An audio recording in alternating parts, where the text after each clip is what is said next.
ಸುವರ್ಣ ರತ್ನ ಶ್ರೀಪತಿ ಅಷ್ಟ ವದಾನ ಜಾಗೃತ ಅಷ್ಟ ಪ್ರಧಾನ ವೇಷ್ಟಿತ ನ್ಯಾಯಾಲಂಕಾರ ಮಂಡಿತ ಶಸ್ತ್ರಾಸ್ತ್ರ ಶಾಸ್ತ್ರ ಪಾರಂಗದ ರಾಜನೀತಿ ದುರಂದರ ಪ್ರೌಢ ಪ್ರತಾಪ ಪುರಂದರ ಕ್ಷತ್ರಿಯ ಕುಲವಕ ಸಿಂಹಾಸನಾಧೀಶ್ವರ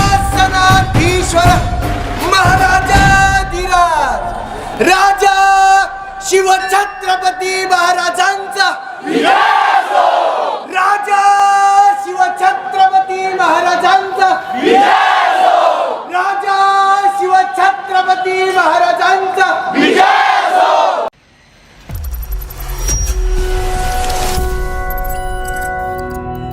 ಯುನೆಸ್ಕೋದ ವಿಶ್ವ ಪಾರಂಪರಿಕ ತಾಣಗಳ ಪಟ್ಟಿಯಲ್ಲಿ ಇದೀಗ ಮರಾಠ ಸಾಮ್ರಾಜ್ಯದ 12 ಕೋಟೆಗಳು ಸೇರಿಕೊಂಡಿವೆ. ಭಾರತದ ಪಾಲಿಗೆ ಇದೊಂದು ದೊಡ್ಡ ಗೌರವವೇ ಸರಿ. ಈ ಗೌರವ ಕೇವಲ ಆ ಕೋಟೆ ಕಟ್ಟಡಗಳ ವಾಸ್ತುಶಿಲ್ಪ ಶ್ರೇಷ್ಠತೆಗಾಗಿ ದೊರೆತಿದ್ದಲ್ಲ. ಅದಕ್ಕೂ ಮಿಗಿಲಾಗಿ ಹಿಂದವಿ ಸಾಮ್ರಾಜ್ಯದ ಸುವರ್ಣ ಯುಗದ ಸಂಕೇತವಾಗಿ ಅದರ ಸ್ಮರಣೆಯನ್ನು ಕಾಲಕಾಲಕ್ಕೂ ಮುಂದುವರಿಸುತ್ತಿದೆ. ಈ ಅಭೇದ್ಯ ಕೋಟೆಗಳು ಮರಾಠ ಸೈನ್ಯದ ತಂತ್ರಗಾರಿಕೆ, ಸಾಂಸ್ಕೃತಿಕ ಶ್ರೀಮಂತಿಕೆ ಮತ್ತು ಹಿಂದವಿ ಸಾಮ್ರಾಜ್ಯದ ಚೈತನ್ಯದ ಸಾಕ್ಷಿಯಾಗಿವೆ. ಸಹ್ಯಾದ್ರಿಯ ದಟ್ಟವಾದ ಕಾಡು, ಆಳವಾದ ಕಣಿವೆ, ಕಡಿದಾದ ಬಂಡೆಗಳು, ಸಿಂಧೂ ಸಾಗರದಂತ ದುರ್ಗಮ ಪ್ರದೇಶದಲ್ಲಿ ಸಂಚರಿಸುವುದೇ ಒಂದು ಸವಾಲು. ಅಂತಹದರಲ್ಲಿ ಭವ್ಯವಾದ ಕೋಟೆಗಳನ್ನು ನಿರ್ಮಿಸಿ ಅದನ್ನು ಆಡಳಿತ ಹಾಗೂ ಸೈನ್ಯದ ಕೇಂದ್ರವನ್ನಾಗಿ ಮಾಡಿರುವುದು ಶಿವಾಜಿ ಮಹಾರಾಜರ ದೂರದೃಷ್ಟಿ ಆಲೋಚನೆಗಳ ಸಾಕಾರ ರೂಪವಾಗಿದೆ. ಈ 12 ಕೋಟೆಗಳ ಹಿನ್ನೆಲೆ, ಅಲ್ಲಿ ನಡೆದ ಐತಿಹಾಸಿಕ ಯುದ್ಧಗಳು, ಘಟನೆಗಳ ಒಂದು ಸಂಕ್ಷಿಪ್ತ ನೋಟ ಇಲ್ಲಿದೆ. ಶಿವನೇರಿ ಮೊಘಲರು, ಆದಿಲ್ ಶಾಹಿಗಳ ದುರಾಡಳಿತದಿಂದ ಅಪಾಯದಲ್ಲಿದ್ದ ಹಿಂದೂ ಸಮಾಜಕ್ಕೆ ಹೊಸ ದಿಗ್ದರ್ಶನ ನೀಡಿದ ಶಿವಾಜಿ ಮಹಾರಾಜರಿಗೆ ಜನ್ಮ ನೀಡಿದ ಪುಣ್ಯ ಸ್ಥಳವೇ ಈ ಶಿವನೇರಿ ಕೋಟೆ. ಫೆಬ್ರವರಿ 19, 1630ರಲ್ಲಿ ಜೀಜಾಮಾತೆಯ ಗರ್ಭ ಸಂಜಾತರಾಗಿ ಜನ್ಮ ತಾಳಿದ ಶಿವಾಜಿ ಮಹಾರಾಜರು ಹೊಸ ಯುಗಕ್ಕೆ ಶ್ರೀಕಾರ ಹಾಡಿದ್ದು ಇದೇ ಶಿವನೇರಿಯಿಂದ. ಇದು ಮರಾಠ ಸಾಮ್ರಾಜ್ಯದ ಮುಖ್ಯ ವ್ಯಾಪಾರದ ಕೇಂದ್ರವೂ ಆಗಿತ್ತು. ರಾಜಗಢ ಪುಣೆ ಜಿಲ್ಲೆಯಲ್ಲಿರುವ ರಾಜಗಢ ಕೋಟೆ 26 ವರ್ಷಗಳ ಕಾಲ ಮರಾಠ ಸಾಮ್ರಾಜ್ಯದ ರಾಜಧಾನಿಯಾಗಿತ್ತು. ಸಮುದ್ರ ಮಟ್ಟದಿಂದ 1376 ಮೀಟರ್ ಎತ್ತರವಿರುವ ಈ ಕೋಟೆ ಶಿವಾಜಿ ಯುಗದ ವಾಸ್ತುಶಿಲ್ಪದ ಅತ್ಯದ್ಭುತಗಳಲ್ಲಿ ಅಗ್ರಸ್ಥಾನ ಪಡೆದಿದೆ. ಈ ಕೋಟೆ ತನ್ನ ಬಲಿಷ್ಠತೆಗೆ ಹೆಸರುವಾಸಿ. ಅದಕ್ಕಾಗಿ ಎಲ್ಲ ಕೋಟೆಗಳ ರಾಜ ರಾಜಗಢ ಎಂಬ ಹೆಸರು ಇದಕ್ಕಿದೆ. ರಾಯಗಢ ಶಿವಾಜಿ ಮಹಾರಾಜರ ಮೊದಲ ರಾಜಧಾನಿಯಾಗಿತ್ತು.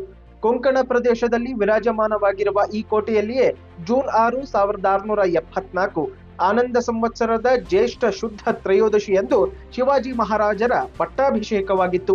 ಅವರಿಗೆ ಛತ್ರಪತಿ ಎಂಬ ಬಿರುದು ನೀಡಿದ ಐತಿಹಾಸಿಕ ಘಟನೆಗೆ ರಾಯಗಢ ಸಾಕ್ಷಿಯಾಗಿದೆ.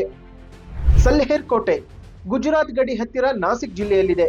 ಸಮುದ್ರ ಮಟ್ಟಕ್ಕಿಂತ 1567 ಮೀಟರ್ ಎತ್ತರದಲ್ಲಿರುವ ಸಲ್ಹೇರ್ ಮಹಾರಾಷ್ಟ್ರದ ಅತ್ಯಂತ ಎತ್ತರದ ಕೋಟೆಯಾಗಿದೆ. 1672ರಲ್ಲಿ ಮೊಘಲರ ವಿರುದ್ಧ ವೀರಾವೇಶದಿಂದ ಹೋರಾಡಿ ವಿಜಯ ಗಳಿಸಿದ್ದು ಇದೇ ಕೋಟೆಯ ಅಂಗಳದಲ್ಲಿ. ಪ್ರತಾಪಗಢ 1656ರಲ್ಲಿ ನಿರ್ಮಾಣಗೊಂಡ ಈ ಕೋಟೆ ಮರಾಠ ಸಾಮ್ರಾಜ್ಯದ ಪ್ರಮುಖ ಚಾರಿತ್ರಿಕ ಘಟನೆಯೊಂದಕ್ಕೆ ಸಾಕ್ಷಿಯಾಗಿದೆ. 1659 ನವೆಂಬರ್ 10ರಂದು ಶಿವಾಜಿ ಮಹಾರಾಜರು ಅಫ್ಜಲ್ ಖಾನನನ್ನು ವ್ಯಾಘ್ರಾನಕದ ಮೂಲಕ ಸಂಹರಿಸಿದ್ದು ಇದೇ ಕೋಟೆಯಲ್ಲಿ. ಇದು ಶಿವಾಜಿ ಮಹಾರಾಜರಿಗೆ ದೊರೆತ ಅತ್ಯಂತ ಮುಖ್ಯ ದಿಗ್ವಿಜಯಗಳಲ್ಲೊಂದು. ಪನ್ಹಾಳ್ಗಡ ಮಾವಳಿ ಸೈನ್ಯದ ಶೌರ್ಯ ಸಾಹಸದ ಕತೆ ಹೇಳುವ ಪನ್ಹಾಳ್ಗಡ ಮರಾಠ ಸೈನ್ಯದ ಪ್ರಮುಖ ಸೇನಾ ಕೇಂದ್ರವಾಗಿತ್ತು. ಐತಿಹಾಸಿಕ ಪಾವನಖಿಂಡಿ ಯುದ್ಧದಲ್ಲಿ ಬೆಳಗ್ಗೆಯಿಂದ ಸೂರ್ಯಾಸ್ತದವರೆಗೂ ಮೊಘಲರನ್ನು ತಡೆಗಟ್ಟಿ ಶಿವಾಜಿ ಮಹಾರಾಜರನ್ನು ಸುರಕ್ಷಿತವಾಗುವಂತೆ ಮಾಡಿದ ಸೇನಾ ನಾಯಕ ಬಾಜಿ ಪ್ರಭು ದೇಶಪಾಂಡೆ ಸ್ವರಾಜ್ಯಕ್ಕಾಗಿ ಪ್ರಾಣ ಅರ್ಪಿಸಿದ್ದು ಇದೇ ಪಾವನ ಭೂಮಿಯಲ್ಲಿ. 14 ಕಿಲೋಮೀಟರ್ ವಿಸ್ತೀರ್ಣದಲ್ಲಿರುವ ಈ ಕೋಟೆ ದಕ್ಕನ್ ಪ್ರಸ್ಥಭೂಮಿಯ ಅತಿ ದೊಡ್ಡ ಕೋಟೆಗಳಲ್ಲಿ ಒಂದಾಗಿದೆ. ಲೋಹಗಡ ಪಕ್ಷಿ ನೋಟದಿಂದ ಇದು ನೋಡಲು ಚೇಳಿನ ಹಾಗೆ ಕಾಣುವುದರಿಂದ ಇದಕ್ಕೆ ವಿಂಚುಕಾಟ ಎಂಬ ಹೆಸರೂ ಇದೆ. ಲೋನಾವಳ ಹತ್ತಿರವಿರುವ ಈ ಕೋಟೆ 1.5 ಕಿಲೋಮೀಟರ್ ಉದ್ದ ವ್ಯಾಪಿಸಿದೆ. ತಂತ್ರಗಾರಿಕೆಯ ರಕ್ಷಣಾ ಕವಚದಂತಿರುವ ಈ ಕೋಟೆಗೆ ಯುದ್ಧದ ಸಮಯದಲ್ಲಿ ಶತ್ರುಗಳು ಪ್ರವೇಶಿಸಲು ಅಭೇದ್ಯವಾಗಿತ್ತು. ಖಂಡೇರಿ ಕೋಟೆ 1660ರಲ್ಲಿ ಸ್ವತಃ ಶಿವಾಜಿ ಮಹಾರಾಜರೇ ನೇತೃತ್ವ ವಹಿಸಿ ಈ ಕೋಟೆಯನ್ನು ನಿರ್ಮಿಸಿದ್ದರು. ಮರಾಠ ಸಾಮ್ರಾಜ್ಯದ ಪ್ರಮುಖ ನೌಕಾ ಕೇಂದ್ರವಾಗಿ ಈ ಕೋಟೆ ಕಾರ್ಯನಿರ್ವಹಿಸುತ್ತಿತ್ತು. ಸುವರ್ಣದುರ್ಗ ಮರಾಠ ಸೈನ್ಯದ ಬಲಿಷ್ಠ ನೌಕಾ ಕೇಂದ್ರವಾಗಿದ್ದ ಸುವರ್ಣದುರ್ಗವನ್ನು 1660ರಲ್ಲಿ ಛತ್ರಪತಿ ಶಿವಾಜಿ ಮಹಾರಾಜರು ಬಿಜಾಪುರ ಸುಲ್ತಾನನಿಂದ ವಶಪಡಿಸಿಕೊಂಡಿದ್ದರು. ನಂತರ ಇದನ್ನು ನೌಕಾ ನಿರ್ಮಾಣ ಹಾಗೂ ದುರಸ್ತಿ ಕಾರ್ಯಕ್ಕಾಗಿ ಬಳಸಲಾಗುತ್ತಿತ್ತು. ವಿಜಯದುರ್ಗ ಬಿಜಾಪುರ ಸುಲ್ತಾನನಿಂದ ವಶಪಡಿಸಿಕೊಂಡ ಮತ್ತೊಂದು ಕೋಟೆ ಇದು. ನಂತರ ಶಿವಾಜಿ ಮಹಾರಾಜರು ಇದನ್ನು ಅಭಿವೃದ್ಧಿಪಡಿಸಿದ್ದರು. ಈ ಕೋಟೆಯ ಲಕ್ಷಣಗಳು ಪಶ್ಚಿಮ ಜಿಬ್ರಾಲ್ಟಾ ಪ್ರದೇಶಕ್ಕೆ ಹೋಲುವ ಕಾರಣ ಇದನ್ನು ಪೂರ್ವದ ಜಿಬ್ರಾಲ್ಟಾ ಎಂದೇ ಕರೆಯಲಾಗುತ್ತದೆ. ದಾಳಿಕೋರರಿಗೆ, ಬೃಹತ್ ಹಡಗುಗಳಿಗೆ ಪ್ರವೇಶಿಸಲು ಅತ್ಯಂತ ಕಠಿಣ ತಡೆಗೋಡೆಯಂತೆ ಈ ಕೋಟೆ ಕಾರ್ಯನಿರ್ವಹಿಸುತ್ತಿತ್ತು. ಸಿಂಧುದುರ್ಗ 17ನೇ ಶತಮಾನದಲ್ಲಿ ಶಿವಾಜಿ ಮಹಾರಾಜರು ಗಂಗಾಸಾಗರದಲ್ಲಿ ನಿರ್ಮಿಸಿದ ಈ ಕೋಟೆ ಅವರ ಆಳ್ವಿಕೆಯಲ್ಲಿ ಪ್ರಮುಖ ವ್ಯಾಪಾರ ಹಾಗೂ ರಕ್ಷಣಾ ಕೇಂದ್ರವಾಗಿತ್ತು.